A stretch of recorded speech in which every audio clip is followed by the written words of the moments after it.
You're listening to Foreseeable, a production of Global is Asian, the flagship thought leadership digital platform of Singapore's Kuan School of Public Policy.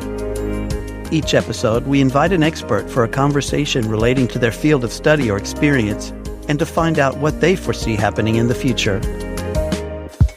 Selina Ho is Assistant Professor in International Affairs and Co-Director of the Center on Asia and Globalisation at the Kuan School of Public Policy. She's an expert on Chinese politics and foreign policy. She is especially interested in how China wields power and influence via infrastructure and water disputes in Southeast Asia and South Asia. She is co-author of Rivers of Iron, Railroads and Chinese Power in Southeast Asia. She joins us to discuss China's domestic politics and foreign policy as China approaches key meetings, the 20th Party Congress, the National People's Congress, and the Chinese People's Political Consultative Congress. I'm going to just jump right in with a really big question to get started with. From speculated infighting and schisms at the top rung of the Communist Party in leadership decisions to geopolitical tensions rising, what does China's near future outlook look like in the international arena? Thanks, David. You actually asked a really important question because Chinese foreign policy is often the result of domestic politics. And in this question that you asked, you actually point out to one of the roots and one of the motivators, one of the drivers of Chinese foreign policy, which is the kind of factionalism, infighting, political maneuverings that happens at the top leadership level within the Chinese Communist Party. And I think that's a really important factor that we need to look at when we talk about Chinese foreign policy. One of the key things that we should know is that there is a very important meeting coming up, which is the Party Congress that's coming up soon, really before the year ends. And then two congresses, the National People's Congress and the Chinese People Consultative Congress in March next year. Now, it's at this time where President Xi Jinping will be making a bid to have his third term in office as the head of the CCP and also as president of the People's Republic of China. So we'll see how that plays out because that has implications for Chinese foreign policy. But for the time being, in the near term, from now till March next year, we should not expect any huge changes in Chinese foreign policy. It will continue going down this same trajectory, a very nationalistic tone and a very aggressive tone in a sense. It will be a case where Xi and those around him will play up China's role as a great power now that China has arrived at the international stage. It is no longer a rising power, but a reasoned power. And I think that's a key point that we should note, that China is no longer rising, but has reason. We should expect China not to back down from any of its position with respect to territories, with respect to great power rivalry with the United States, with respect to Taiwan. That tone and substance in Chinese foreign policy will continue at least into the spring next year. And we should not expect any changes because Xi Jinping will need to have that strong, robust foreign policy in order to show up his credibility and legitimacy within his own party and with the Chinese people. There's been a lot of media speculation about the term China's wolf warriors. What do you think of this term of wolf warriors, and what does that imply for China's foreign policy? I think that the term wolf warriors is actually something that the media has used to describe the very strong rhetoric and the very aggressive rhetoric that has been coming up from the Chinese foreign policy establishment since Xi Jinping took over. And perhaps even more obviously so in aggressive tone in the last few years as the rivalry with the U.S. accelerated. I would say that, the term is really sensationalistic. It is more something that the media has used to describe Chinese diplomats rather than the way the Chinese describe themselves. But obviously the tone is very nationalistic. It is about that China has arrived. It is no longer a rising power, a reasoned power that seeks a place that should be commensurate with its power in the world stage and which it feels that the United States is denying it of. So we have to be careful about how sensationalistic the term is, wolf warriors, and to recognize that in essence, it is already a change in tone and substance of Chinese foreign policy. But we also need to recognize something else that is happening within the Chinese foreign policy establishment. which is the difference between the Reds and the experts. So by Reds, I mean those who are ideologues, and by experts, I mean the technocrats. So at one point, I believe there was a bit of a struggle within the Ministry of Foreign Affairs, for instance, between the Reds and the experts. But it would seem to me that in order for career advancement, the Reds have actually, you need to be Red in order to advance. Now, this Reds and experts thing is something that comes out from the Mao era. So ideology has become important again. Towing the party line, supporting the hardline stance in foreign policy. This is necessary in terms of career advancement. So you see diplomats doing it for career advancement purposes. So that's a dangerous trend, in my opinion, for foreign policy. And we need to be mindful and to be watchful of this trend that's happening. If wolf warrior is a media creation term in a way, but you said that's not how they would describe themselves in China. What is the narrative in China? How do they describe the current posture of the diplomats and the Ministry of Foreign Affairs? Yeah, so the view within China is that the current international order, as is reflected in, international organizations like the IMF, is not reflective of China's status today. I would say it's sensationalistic. The Chinese will not call themselves wolf warriors, but I think what they're trying to say here is that, China needs to be recognized for its rightful place on the world stage, whether it's in international organizations or in the UN or in having a say in the international order. China benefited from the international order that's established by the United States. But the current international order does not work for China. So what China wants is to tweak the international order such that it reflects more accurately where China is standing today. The wolf warrior term is not what the Chinese would call themselves, but it definitely is reflective of the nationalistic term, the term to reflect that China has arrived and that China is a reasoned power and no longer just a rising power. Thank you for that background. I'm going to ask you now about Australia, because Australia just had an election and a new government is in place. Do you see a shift in the tenor or tone or substance of Australia-China relations?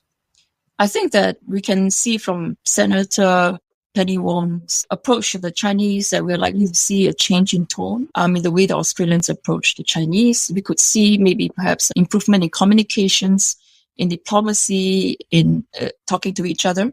But I think the position of the current administration has already been locked in by the previous administration. In the sense that in the previous administration, Australia has chosen sides. And it's clear that it's chosen to side with the United States for both internal and external reasons, for domestic reasons, because of the view that the Chinese have made inroads in Australian society and politics to the extent that it is compromising Australian interests from within. That's the internal reason. The external reason, obviously, is Australia's alliance with the United States. And so the previous administration has already chosen side. And I think that there's very little that the current administration can do to undo that. I don't think they want to undo that, to undo that alignment that they have already established, the chosen sides with the United States. But what we could expect to see perhaps is a change in tone and, more olive branches to the Chinese side, a little bit more balancing and hopefully, try to get some of the sanctions off. But in real substance, I don't think we should expect any big shifts in Australian foreign policy towards China. Let's move on to the really big policy question that is on everyone's mind. And that's the Taiwan and the U.S. Taiwan policy, which seems to be speeding forward right now. What is your take on that, and what could we expect to see in the near future? I think that the United States is trying to grapple with this one China policy. It maintains this one China policy, but as you can see, the strategic ambiguity that is enshrined in that one China policy is becoming more difficult for the United States to maintain that ambiguity, primarily because of its competition with China, but also for ideological reasons. If I may say about Nancy Pelosi's visit to Taiwan, which it doesn't trouble me per se as to why she did it. She did it because she felt that the United States need to stand up for Taiwan and also to give support to Taiwan. But I have no quarrel with that. But obviously there are risks, and I will not elaborate on the risks because I think the risks have been highlighted. What is happening seems to be the beginnings of a fourth Taiwan Strait crisis. The first two happened during the Cold War, and the third one happened in the 1990s. This is the fourth one that seems to be emerging. The crisis is happening right now. Now, what troubles me about her visit was what she said in her op-ed for the Washington Post. And I quote, she said, "We cannot stand by as the CCP proceeds to threaten Taiwan and democracy itself."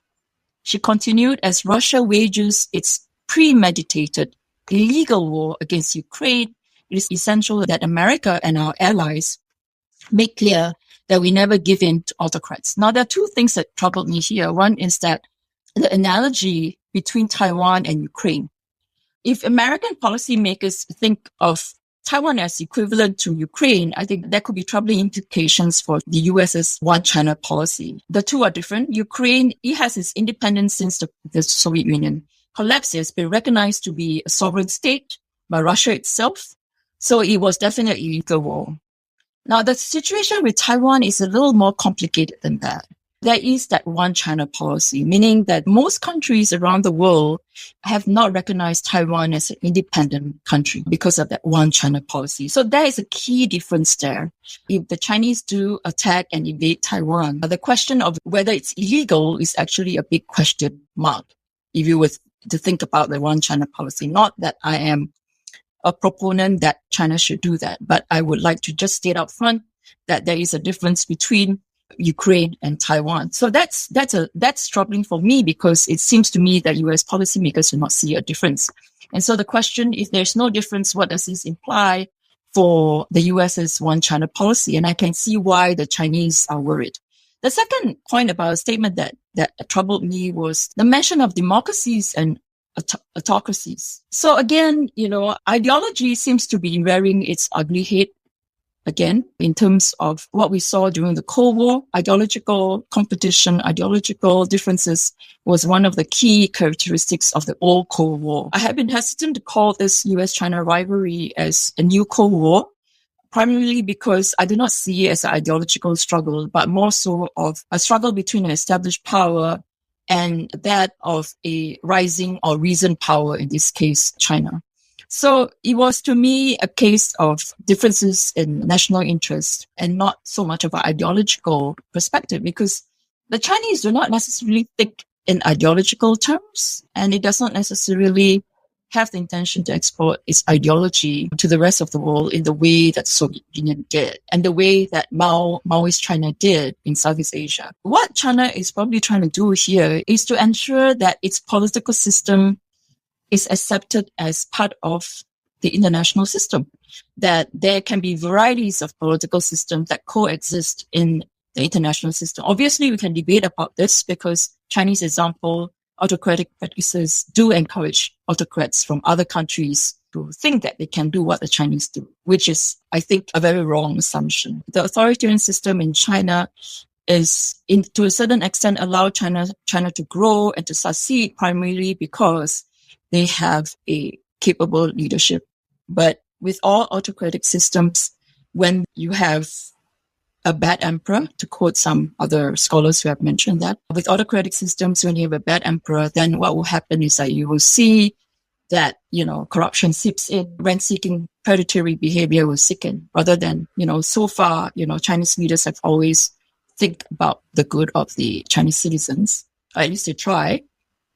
But the safeguards are not there. The institutional safeguards are not there to correct wrongdoing. So my point here is that I'm concerned about two things, that the rivalry between the US and China has taken an ideological turn, and that there is among policymakers, and for US policymakers, they draw conclusions from the war in Ukraine and apply it to Taiwan, which I think is a wrong lesson to pick up. The China-India relationship has also seen a lot of tensions lately. What's your current view of the China-India relationship, and what do you foresee happening in the near future? The border dispute between China and India is still unresolved, and it's going to be difficult to resolve even in the long term. But we can see that India is trying to maintain its independent position. I hesitate to use the term neutrality or non-alignment because those terms have their own implications when you address them. But it's trying to maintain an independent foreign policy, independent from the United States. So it's taken a neutral stance when it comes to the idea of the free and open Indo-Pacific, which is that it has taken a stance that is different from that of the United States. It sees the FOIP as a inclusive and willing to accommodate China in it. It has also taken a very independent stance from the United States when it comes to the Ukraine issue, the war, Russian invasion of Ukraine. So India has its own independent foreign policy, will exert that. And that, in a way, gives it room to maintain semblance of a normal relationship with China. What I'm saying is that it will not go to the extent of Australia in taking sides, and that it will, despite all the border disputes that are going on, the exchanges at the economic level, at the political level, are still ongoing between China and India. So that's one important thing to note, that there is a difference between rhetoric, which is, necessary for coming across as nationalistic sentiments. There is a difference in that kind of rhetoric and actual policies being played out, which is that exchanges, communications are still going on between China and India. Now I would like to turn to the book that you co-authored, The Rivers of Iron, Railroads and Chinese Power in Southeast Asia. Could you share two of the big takeaways from the many lessons that we could derive from the 8 Asian nations and China's infrastructure initiatives? With my co-authors, David, Mike Lampton, and Tree Quick, we wrote this book. It was 4 to 5 years in the making because it included field trips to about 8 to 9 countries and included interviews. There are more than 200 plus interviews in the book. So one of the key takeaways, I think, from the book, and which we want to emphasize, is the agency that secondary states or smaller states have when dealing with a big power. It is clear in the book that while China has dominance in Southeast Asia, we wouldn't say that the dominance is the same as exclusivity, because the region does seek to diversify and it uses whatever tools it can to diversify, to draw investments from the Japanese, from South Koreans, from Europeans, and from the United States as well. It also means that Chinese dominance does not mean that there is no resistance. The smaller states do have agency and they do resist some of the initiatives from China that could impinge on their sovereignty. Well, obviously, the extent of agency of secondary states is dependent on, several things. One of them is whether you have state capacity, whether you have strong institutions and rule of law.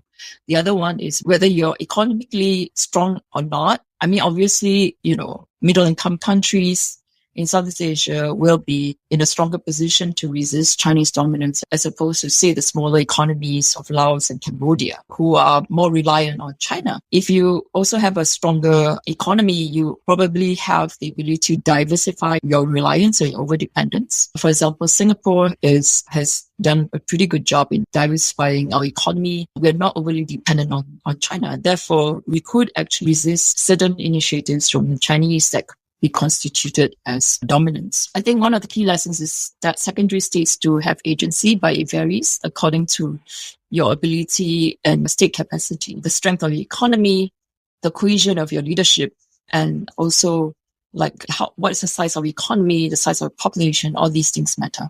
The second lesson that I think we can take from the book is that China has tremendous capacity for infrastructure building and construction. The Pan-Asia Railway, which is the key subject of interest in Rivers of Iron, is a vision that was formulated as early as colonial times in Southeast Asia with the French and the Japanese, and then later itself, Southeast Asian countries. ASEAN actually had this vision of a railway that runs from southern China all the way down to Singapore and Malaysia. But it was the Chinese, when they have finally arrived in terms economically in the 1990s, early 2000s, when the economy grew, whether they have acquired substantive technology, the technology and the money to actually fund such a project, that we can see this plan being put into action, this vision of a Pan-Asia Railway being put into action by these bilateral links that they're making through the mainland Southeast Asia right down to Singapore. The China-Lao section of the railway has already been built. The part in Thailand is slowly being built. Nothing's happening yet on the Malaysia and Singapore front, but we should see some revival of these initiatives later on after COVID and all that. we should never doubt China's ability to carry out these infrastructure initiatives. But having said that, and an update to the book, which I should also mention, the Chinese economy is actually in deep trouble right now. Its banking sector is suffering from debt. That has a lot of implications for the BRI itself, the Belt and Road Initiative, because if there is a debt crisis within the Chinese banking system, then the loans and investments that have been promised may not be realized, right? When observers look at the Belt and Road Initiative, one of the criticisms have been that China is using debt trap diplomacy. And I think that's a wrong term to use. And I think scholars have come up to say that why that's a wrong term to use. But primarily the one that to me is most convincing is what some economists have already spoken about, that if I owe the bank $100, that's my problem. But if I owe the bank $100 million, it's the bank's problem. So in this case, it doesn't make sense to me why China would put its banking system under stress in order to entrap, these smaller countries around its periphery. I think the risks are extremely high and the gains are compared to risks may not be worth it at all. This is one thing that I should mention as a caveat in terms of whether China would succeed in its infrastructure initiatives. Because if its banking system sinks under this pressure of loans for infrastructure overseas projects, then we will see the BRI shrinking in size and its success may be called into question. Thank you so much for joining us. Thank you, David.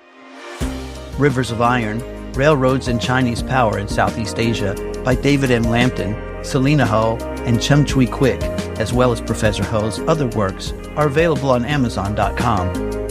If you'd like to subscribe to the Globalization newsletter, look for the link in the description or find us on Facebook at Global is Asian.